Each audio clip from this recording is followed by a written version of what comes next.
Yes, guys, how you doing? Welcome back to the Spurs Talk Show. I'm Sean Butler. Bugsy Malone is over in the distance doing the retrieving of the ball. I'm going to be retrieving some news, views and clues for you on this somewhat lovely Sunday, but it's, I don't know, it's subject to change, as is everything in the world of Tottenham Hotspur this morning, as is everything in the world of Tottenham Hotspur every day. Never a dull day, never a time like now for a good old-fashioned meltdown.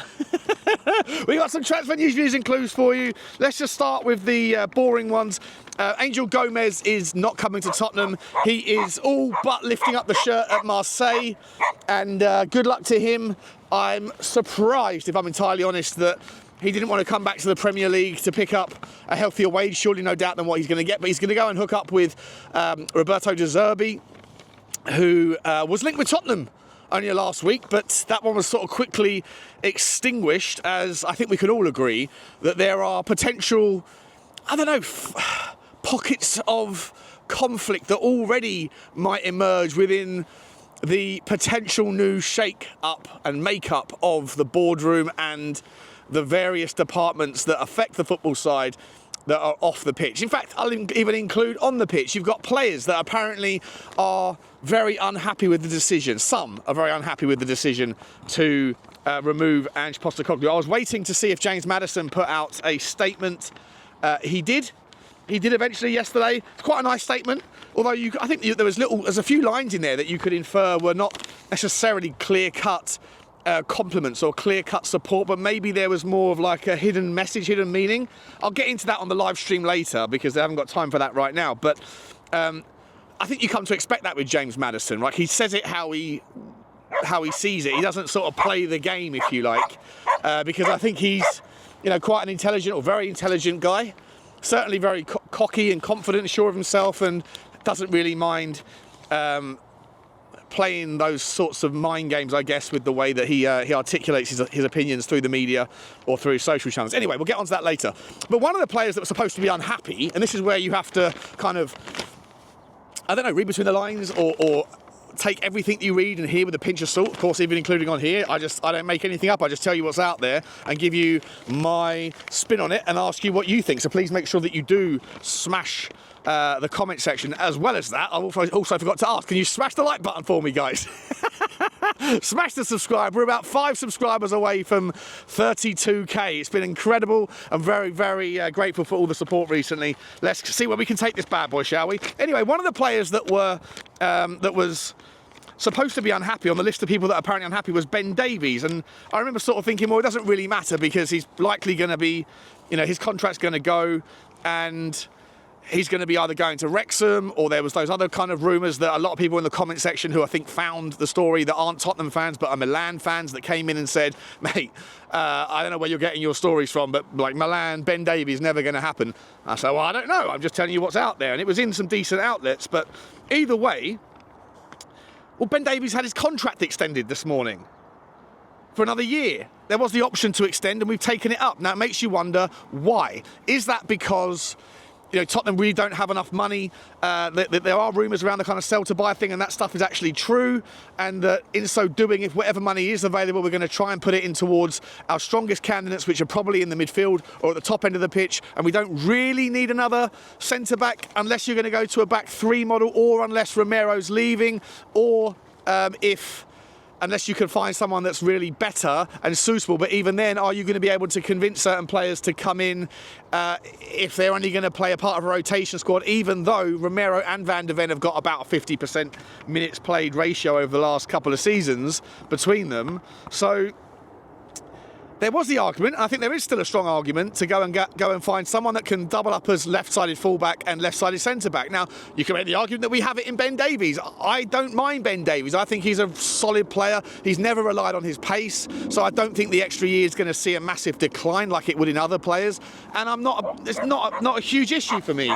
But it probably is a little bit disappointing for most people who are thinking that there's the opportunity to kind of sunset some of these older players that are still on, healthier side of the wage bill, even though the wage bill obviously is suppressed artificially through our strategies in that regards, but people like Ben Davies are at the top end. So if he was to go, and Sonny, who we're going to talk about in a second, if he was to go as well, that brings in more room in the wage bill to be able to then make the justification for the realignment of the kind of the salary cap or the salary strategy that we currently work with for players that we're also linked with again today, which I'm going to come to in a second. But before we get to that, let's talk about Ben Davies a little bit further. So that's the first theory, right? Is it just because money's tight and, if you're looking for a player that can play left back and left-sided centre-back, then maybe you have it in a guy that's dependable, right? He's never going to, put in an absolute world-class performance consistently where people are talking about him getting, getting back up into the sort of the higher echelons of the league's best centre-backs, but in terms of, is he ever going to put in a stinkfest?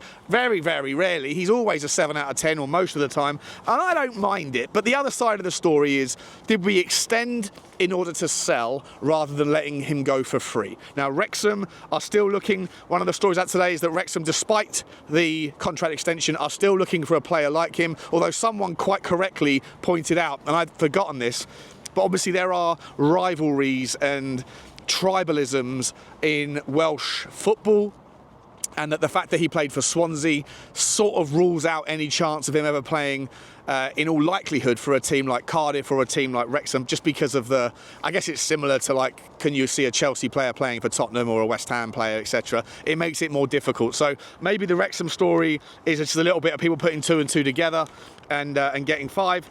Or maybe there is some truth to it. I don't know. Just bring it to your attention. But either way, how do you see this extension playing out? Do you see it as a let's re-sign to sell, or do you see it as a re-sign to keep and reintegrate and therefore essentially, he's a good fit for if we are going to bring in a Thomas Frank who does pivot to a back 3 about half of the time.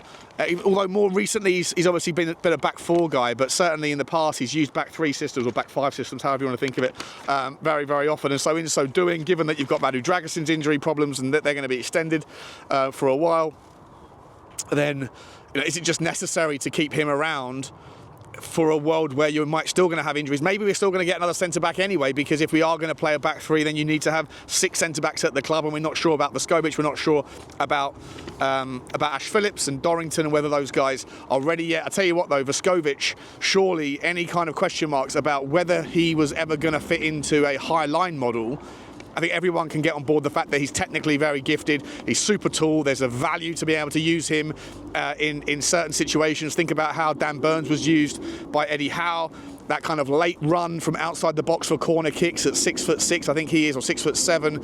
You can get a march on the best defenders that way, and the best defenders are not going to be sacrificed and go and man mark him from outside the box. It would leave too much space. So a really clever tactic employed by Eddie Howe that worked in the Carabao Cup final, and then a week or so later on, Thomas Tuchel used exactly the same system in the England game when Dan Burn got his call up, and he hit the bar like a week later doing exactly the same thing, a late run from outside the box from corner kick. So if the taker knows where to put it and he can get it there 9 times out of 10, then that extra 4 or 5 inches on the opposition plus the ability to run in late can cause all sorts of mayhem. And I think that we might be able to do something similar with Luca Vescovic. I think he's 6'5" and he's only 18 years old, still got a couple more inches in him probably, and he's a very, very strong player in the air.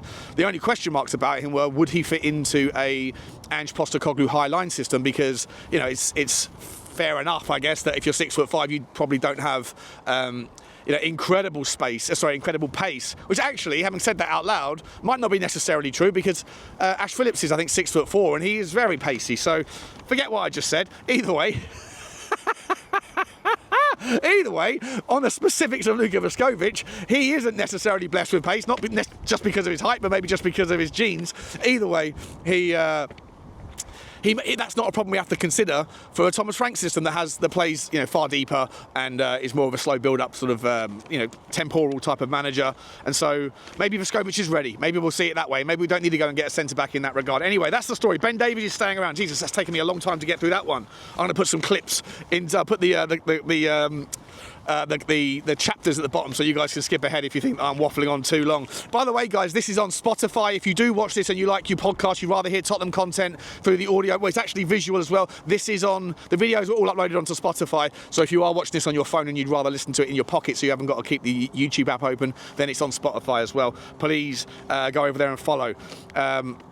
Let's move to the next one, guys. How about this for a centre-back? We just talked about centre-backs we're not going to be getting. What about this for a story for a guy that we might be getting? Absolute beast of a player. Federico Gatti. Caught Offside are reporting this morning that Tottenham Hotspur have entered the race and are very confident in getting the 26-year-old Juventus centre-back from Frosinone. So he came from Frosinone. He was signed from Frosinone in January 2021. Oh, sorry, January 2022. He moved in the summer, and over the last couple of years, he has absolutely gangbusted his way to the very top ends of the sort of reputation space in the centre-backs across Italy. Obviously, with the Juve thing, there's just the kind of link with Fabio Paratici, and the fact that he might be able to get in there and kind of, use his connections and stuff. West Ham are very much interested in him, as are Newcastle, Aston Villa, and Nottingham Forest. This guy's 6'3". He's a right-footed centre-back. But I'll tell you what, guys, he is a super strong beast of a centre-back, old-fashioned, no-nonsense centre-back. His ability to time his tackles is phenomenal. He's right up there in all of the things that you would like to see, with the absence maybe of his ability to progress the ball forward with his passing. His stats, for what it's worth, don't tell a bad story at all, but if you run him through the Y-Scout, or you can probably see it on YouTube as well, I haven't looked on YouTube, but you can see that his tendency, I think he's got like a 94 or a 95% passing accuracy, which sounds sensational, but he chooses the easy pass, right? He chooses the sideways passes or the simple ones. He doesn't really like to kind of, to do what Christian Romero does, right, and do a 30-yard low-driven pass that can split through the eye of a needle. That's not his style, but it doesn't have to be. If you're playing in a back three model, then you have a situation where you can, just hand it over to the guy that can do that. Now, Micky van der Ven can drive with the ball. He can drive. Romero can drive with the ball and pass the ball. So if you were to bring this guy in, and by the way, I really, really do like him. I've liked him for a little while, for quite a while. I became aware of him really last summer. I think we were linked, or someone else was linked to him that Tottenham were sort of, indirectly linked with, but there was nothing there to it. This is saying that these stories today, and it's everywhere. It's not just in Caught Offside, by the way. It's everywhere this morning. That Federico Gatti, that West Ham, Newcastle, Aston Villa, and Forest have been sort of pursuing him, but Tottenham have come in late and have suddenly taken like the next step, if you like. Powerhouse of a player. When he wants to, he can stay on his feet, no problem, and just shoulder barge people and just send them into the next orbit. It is an interesting target, guys. If there's truth to it, I obviously don't know. I'm just telling you what's out there, but love to see it on paper. And as I say, he's 26 years old, so he comes with a bit of experience. He is just old-fashioned, no-nonsense. He's fast as well, by the way. He's not that Micky van der Ven pace, but he can get back when people have got the march on him. Even against some really top-speed wingers, he's never really embarrassed. He can cover out on the right-hand side into like a full-back role. Think about how Pep Guardiola embraced the sort of four centre-back routine, and sort of just thinking that if you're going to play high-possession football where you can try to get forward, sometimes by having centre-backs that can play out on the wide, that don't have to invert, then I feel like this guy could be one of those options in the future if Thomas Frank or whoever else was trying to be that guy that wanted to kind of get tactically clever, if you like, and kind of evolve the system. Bugsy, I'll come and throw the ball for you just a second. So keep an eye out for Federico Gatti. That story is on the go. How about this one, though, guys? Bryan Mbeumo, I'm sure you've seen it yesterday. Well, the deal for him to Manchester United isn't done. He's asked for 4 times his current salary, which is 40 grand a week. Should I throw the ball for you? No, you're okay? 40 grand a week, I think, at Brentford. So that's 160 grand a week that he would be wanting to go to Manchester United, maybe closer to 180, which, let's be honest, is still within our wheelhouse, but Manchester United can't do that deal yet until they move on players like Garnacho, players like Rashford, players like Sancho, yada, yada, yada. So there's a bit of a stumbling block just in the kind of, you have to put, the cart before the horse, or sorry, the horse before the cart.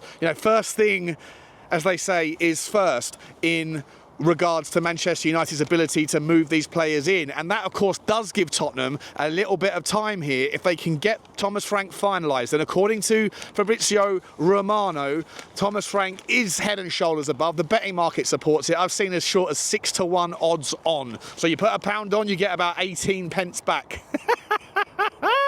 So listen, it's 18 pence is 18 pence, not to be sniffed at if you think it's a sure thing. That said, out in the Sun today and the Mirror and sort of the ragtop journalists, they have been saying that Iriola's back on the cards potentially, that Marco Silva's not out of the reckoning, that Edin Terzic has had a conversation with Tottenham. Remember, Edin Terzic said when he was, or he didn't say this, I think it was the Fenerbahce president reported in a live interview when he was asked about Edin Terzic as the next manager of their club. He said, we've spoken to Edin Terzic, he was on our shortlist, but he has told us that he was expecting an agreement from Tottenham. This was back in January. So if there's truth to what the Fenerbahce president says, and I always say there's very little truth in what the Turkish media say, but the president, I don't know, maybe he's got more or less of a reason to make stuff up, and it would come back and look a little bit weird if that wasn't entirely true, if Edin Terzic said that's not true at all. He didn't say that. So maybe there is truth to the Terzic story, but 6-7 months have passed since then, and there's a lot of football being played, and maybe Tottenham are going to go in a different direction, especially if there's different people that are emerging as the decision makers at the top end of the park, and we still don't know anything about that. We'll keep our nose to the wind.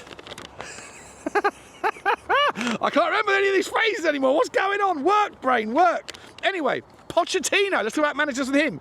This is a quote from him. If something happened regarding Tottenham managerial spot, if something happened, for sure you will see, but it's not realistic today. He's basically been asked after the American game, is there any truth? Is there any truth that you might be going back to Tottenham? And he's basically said, every time Tottenham have a managerial spot that's available, every time that I'm out of work, there are always rumours because it's my club. He literally said, it's my club. But right now, and he said, and if something was to happen, for sure you will see. But right now, today, it's not possible.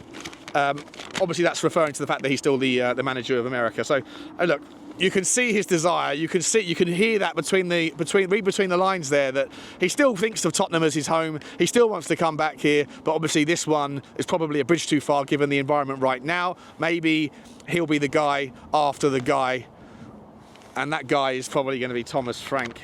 Let's move on from Poch. Johan Lang still remains in the director of football role at Tottenham. He is leading the search for the new manager, which is interesting. That's reports from Matt Law at the Telegraph. He's saying that it's his role right now. Now, I was having a bit of a weird sort of debate with Johnny yesterday. It was like we were debating over things we both agreed on, but we were just chewing over whether or not Paratici is definitely coming back, and if so, in what capacity will Johan Lang? Remember, Johan Lang was brought in as initially to be kind of working alongside Paratici. Then Paratici was sidelined but still working as a consultant. They both view football through a different lens. One of them likes to talk openly or use the media to get those plates spinning for the transfer stories. The other one keeps it all very close to his chest. I think one of them is probably a little bit better, maybe at identifying young talent. Maybe that's debatable. The other one is certainly someone who's an expert in the Italian market. And obviously there's going to be some crossover, but there's also going to be some conflicts, as there are in any sort of corporate politics. You're not going to want to play second fiddle to a guy that was initially your boss or initially your assistant. So how that's going to work, if they're both going to work together, is very strange. And I predict problems in the future with those two, because egos are going to ego. People are going to maybe be fighting over who can get their particular choice, their particular suggestion heard by Daniel Levy or by Vinny or by Charrington or whoever it is that's really coming in and doing the football triggering, the kind of signing the checks. So it's going to be interesting. But for right now, according to Matt Law, Johan Lang remains in the DOF role, and that when Paratici comes back in, it's expected that he's going to work alongside him. Now, in what capacity, as I say, and in who's got the pull? I'd be very surprised if Paratici came back to play second fiddle to anyone. I'd be very surprised if Johan Lang wanted to play second fiddle to the guy that used to be the guy before he was the guy, if that makes sense. So, very strange. Let's move on to Heung Min's son. We all know the stories about Heung Min's son is likely, or has been a likely candidate, a target for Saudi Arabia, Al Hilal. That story's not going to work out before the Club World Cup, and I think in so doing that might dampen the sort of initial inquiries of interest, because I think they've only got 2 or 3 more days before that the initial transfer window closes, and they're trying to get their side ready for the Club World Cup. So it might be a little bit too late for that one. It doesn't mean that there's not other teams in Saudi that might be interested. Brian King, ex-Tottenham scout Brian King, that says that Sonny to Saudi is basically on, and it will be a great way for him to make generational wealth and sunset the story, all the things we've spoken about 100 times on here. So we won't speak too much more about that, but that is the story that Brian King thinks that Sonny to Saudi is on. I personally just don't think it will happen, if it does happen, until later in the window. Not because of the Club World Cup story, but just because I think that it's too short notice to get it done now, and Sonny's got a lot to think about. Does he view the Saudi League as anything more than just a giant payday? Does he really care about money? He makes enough of his own from his sponsorships and stuff, but obviously, how much is enough, right? It depends. Also, is there any point or any interest in him starting a new project at Tottenham at his age? Is he going to be here to be on the receiving end of any silverware? If not, then is it not just the perfect time to say goodbye? Anyway, let's move on. Xavi Simons, next one, guys. £68 million Leipzig player. He is looking for a new club and is welcoming coming to the Premier League. He's basically asking for a move, according to all reports this morning, and that Tottenham and Chelsea and Arsenal and Newcastle and Villa, and the same teams you'd always expect, are very much looking into this one and hoping to get hold of him. That plays mainly as a 10, obviously can play off the left and the right. He's one of those players, think of like a Danny Olmo, or a Pedro Gonçalves or an Eberechi Eze, James Maddison back in the day, where they've sort of multiple positions to their skill set. They can do a little bit of it all. But this guy, Xavi Simons, for me, has got enough pace in him to be able to really take on the winged role and specialise in it if he wanted to. But his close control is just out of this world. Fantastic player. Absolutely fantastic player. And a player that I would very, very much love to see at Tottenham. But, it's a pecking order thing, isn't it? He specialises mainly in the 10. If you're going to do that, then what does that mean for James Maddison? He's not going to be sold, even if James Maddison isn't happy. I think I personally think James Maddison will be happy to start again with a new manager. As much as he came out with a nice message to say goodbye to Ange Postecoglou, I personally think that he wasn't happy with the minutes that he was getting last season, and so I think he'd be one of those players that doesn't really mind, right? He'll move on to whatever's given to him. But so he's not going to go anywhere anyway, because he wouldn't pass any fitness tests. You've got Decky as well, who's certainly missed the 3-4 lungs in the first half of the season. But how much does he blow himself out for the second half? On top of that, you have the likes of Jamie Donnelly potentially being available, and Mikey Moore and Odebear that was positioned into the 10. So what are we doing here? If you get a Xavi Simons, you're not going to get an Eze unless Eze is being specifically used on the left-hand side. Xavi Simons, as I say, can do those things, but I don't think that's his real role. I think he's a 10. So I'd be very surprised if Xavi Simons was to end up at Tottenham. But when you are linked to a name like that several times in a short period of time, you are very interested in the story, and of course I'll bring it to your attention. I'm not sure if there's much more for you guys here. Let me just have a quick look-see. Done the Gomez deal, Cardoso deal's done. He's going to Atletico Madrid. Brian Mbeumo to Tottenham, potentially on. Federico Gatti, that's one to watch. Really like that. Pochettino is saying if something happened for sure, you will see, but it's really not realistic today. Again, sort of talking about his club. Johan Lang remaining in DOF. Sonny to Saudi is on. Ben Davies, contract extension. What's the point of that? Let me know your thoughts on that one. And Xavi Simons, that's it from me, guys. I'll leave it there. See you later on for the live stream. Like, subscribe and comment. And as always, bye-bye.